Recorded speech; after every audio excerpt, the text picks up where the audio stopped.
Okay, in Australia, there's no requirement to get permission for people to be in photographs. The photographer has the copyright in those works. The only exception to that is children.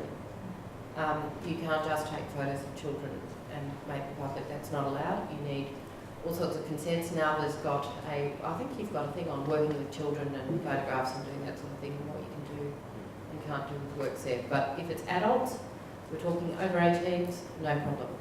So if it was children, say say it was a performance in a shopping centre and you had a photograph of the performer and the audience, you wouldn't be able to put that on the internet without copyright? No, and you should have actually got permission before you did it.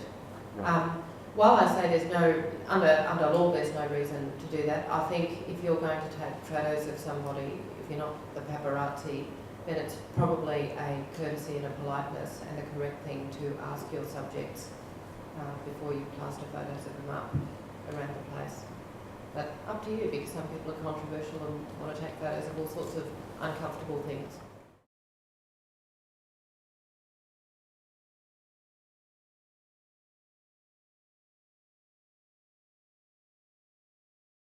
Yes and no. If you attribute it in the comment section, so the description of the photo, when someone repins it, they have the option of deleting that and writing their own description. However, if you've pinned it from your own website, so the photo actually will link back to your website, it retains that original link no matter how many times it's repinned. And that's how a lot of people are able to sell products, by posting it from their website. So it links back to the actual page where people could purchase it. Okay, so if you do just upload it sort of from your desktop, then it sort of is free floating. Exactly, it doesn't link back to a specific website. So if possible, you always want to try to grab a photo off of your website so it goes back to your site.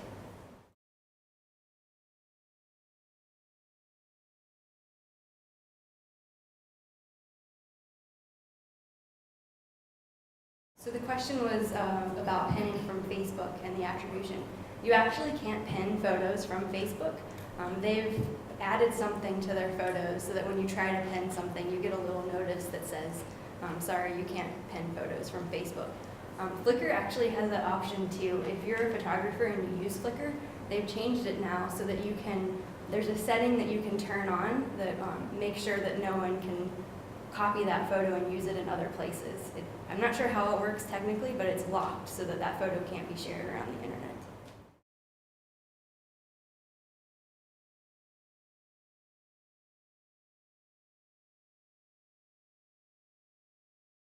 I would say always that's a good idea, and it's not just so that if somebody wants to use that work, they know how to get in touch with you. It's also building your reputation, so that someone might say, oh, I really like that, perhaps I can look at other things, or maybe I can commission her to do something else for me. It's about reputation building.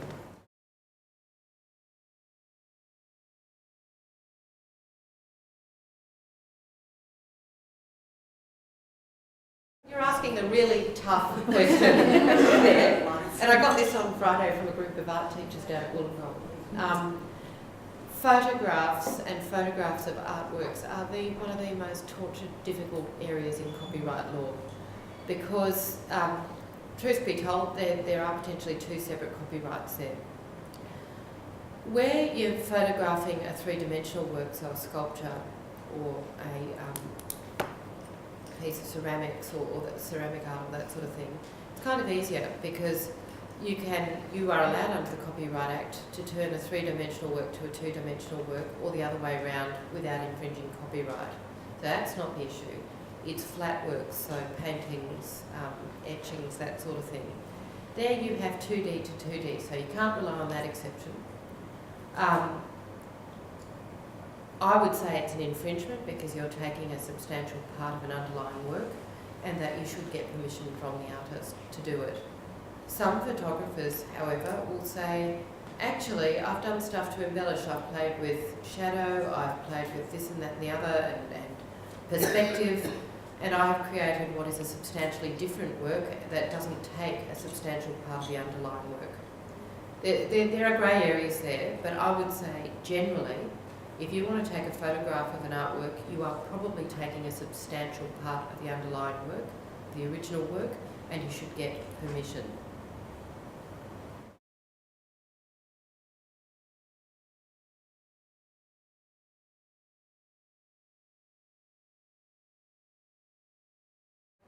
You know, I know that these technologies enable all sorts of things, but as I said in my talk, the standing rules of copyright apply. They're not suddenly abandoned because we're in a fabulous space where we can share. You still need to get permission from creators. They own copyright in their works. And if you're going to do stuff like put photos that you really like up on Pinterest, they should either be your own photos or you get permission from the artist to do it. If you put photographs up on Pinterest of your own work, it's implicit that you want it spread around.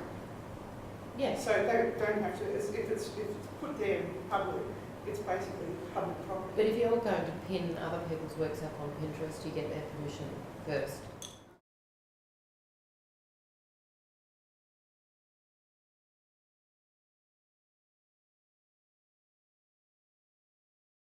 With copyright, as with many other things, it's called risk management. And there are some artists, like I think about Michael Keary.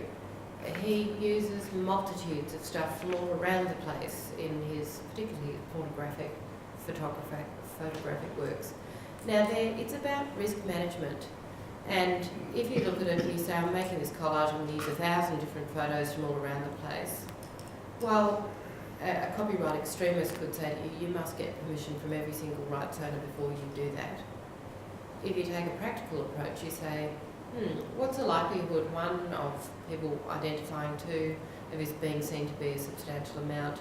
And you might say, it's worth it. The risk is worth me taking this. I think the risk of an infringement action is very low. But that's a matter of practical judgment by artists or others if you are going to make derivative works that rely so heavily on other people's original works.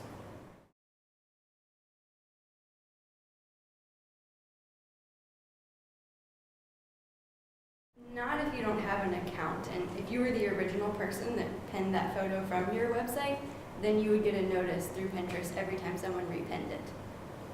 But if someone just found your image and then put it on Pinterest themselves, there's no way for you to know that unless you stumbled upon it yourself. The analytics from Pinterest are relatively small, I would say. You can see how many times a photo has been repinned. You can see who's commented on it. You can see if people have liked it, so it's kind of similar to Facebook in that you can like things. But there are a few new companies that are starting up to give like deeper analytics. Pinnerly is a new one, Pinerly. You can sign up with an account with them, and it kind of tracks all of the things that you pin a little bit more in depth. Because Pinterest is so new, I imagine there'll be a lot of companies that kind of jump on board with those type of analytics.